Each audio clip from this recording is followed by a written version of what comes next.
Hi everyone, welcome to today's A Course in Miracles teaching. My name is Deborah and welcome to Anchored in Faith. I'm glad that you're here. We are on lesson 73, I Will There Be Light.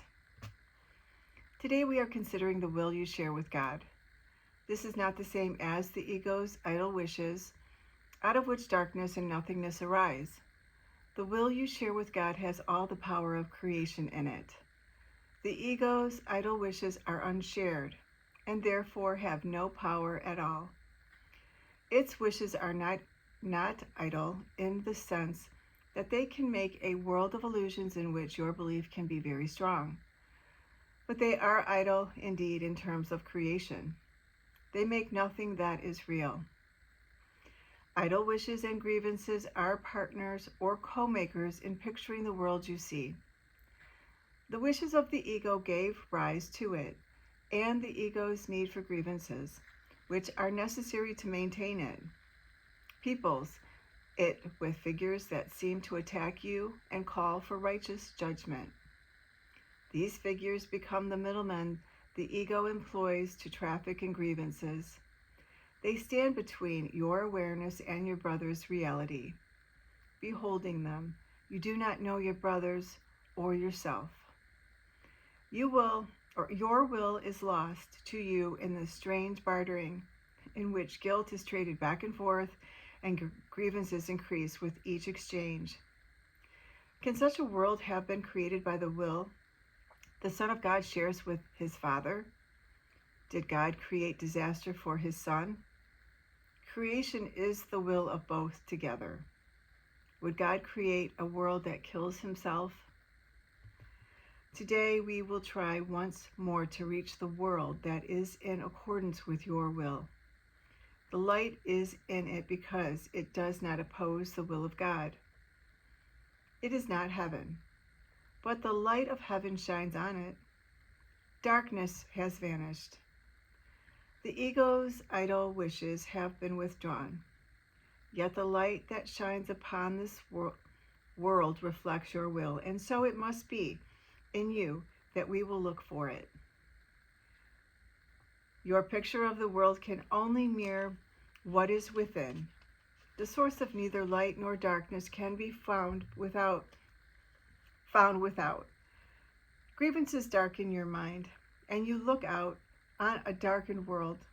Forgiveness lifts the darkness, reasserts your will, and lets you look upon the world of light. We have repeatedly emphasized that the barrier of grievances is easily passed and cannot stand between you and your salvation. The reason is very simple. Do you really want to be in hell? Do you really want to weep and suffer and die? Forget the ego's arguments which seek to prove all this is really heaven. You know it is not. You cannot want this for yourself. There is a point beyond which illusions cannot go. Suffering is not happiness, and it is happiness you really want. Such is your will in truth. And so salvation is your will as well.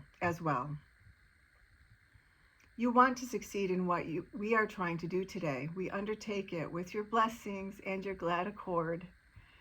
We will succeed today if you remember that you want salvation for yourself. You want to accept God's plan because you share in it. You have no will that can really oppose it, and you do not want to do so.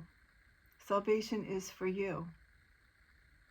Above all else, you want the freedom to remember who you really are. Today it is the ego that stands powerless before your will. Your will is free, and nothing can prevail against it. Therefore, we undertake the exercises for today in happy confidence, certain that we will find what it is you will find, and remember what it is your will to remember.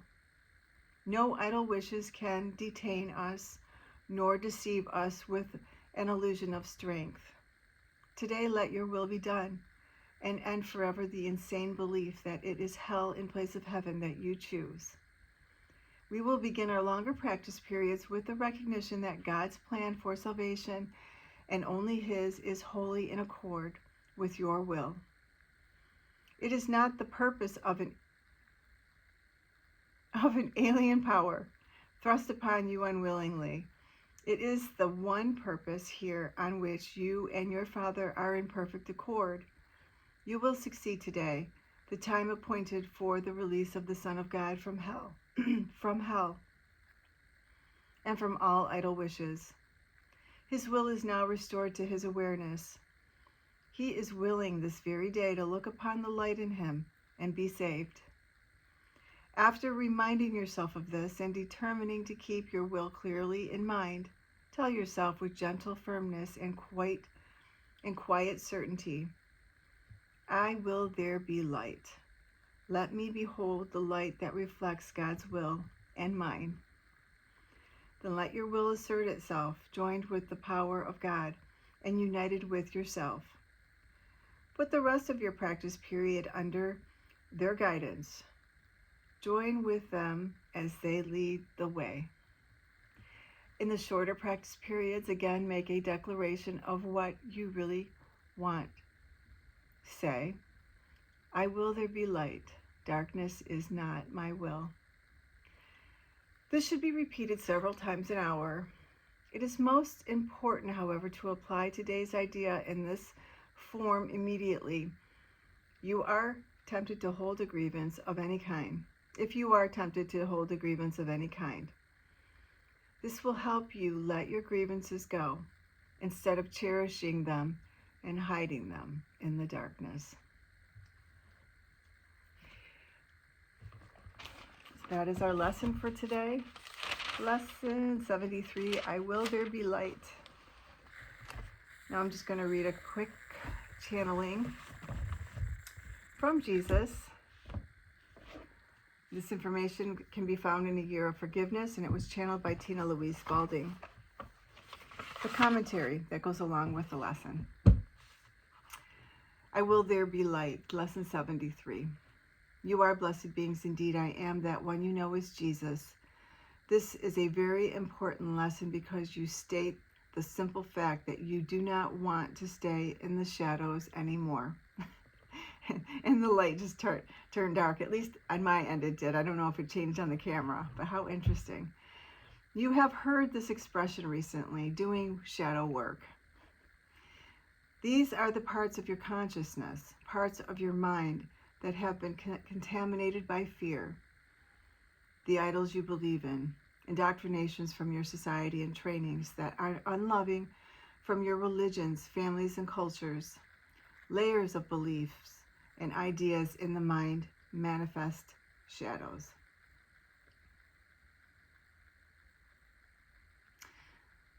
What are shadows? They are places where light cannot reach because something solid and impenetrable comes between the light and that area. We want you to see your mind in this way. The unloving parts of you, the beliefs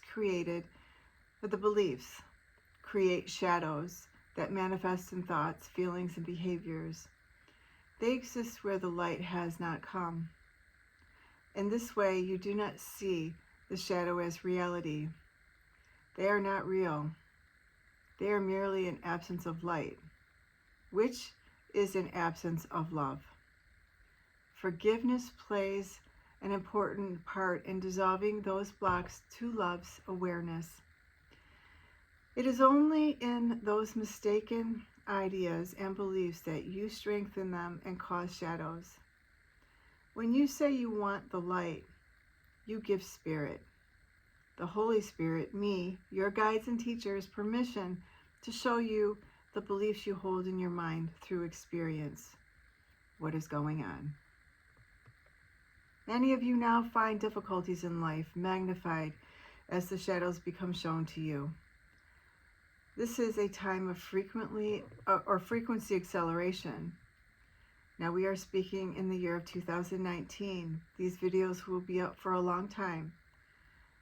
We are speaking in February of 2019, and you will find in your society an escalation of the revealing shadows. It is important you do not become obsessed with the shadows, but indeed you seek the light because the light dispels the shadows, not the focus on them.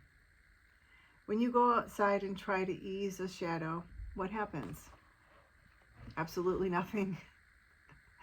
How do you get rid of a shadow? You shine a light on it, or you remove the object causing the shadow. In your society, when you see something dark, or what you might consider evil, distorted, or perverted, remember it is not the problem. It is the shadow showing you a lack of love. It shows you that somewhere in your society, in your collective consciousness, that it is the gathering together of all of you, there is a lack of love. Do not attack the shadow, but add love, add love, add love. Love is always the solution. First, you must understand that the protector is you. I think it's supposed to say your mind.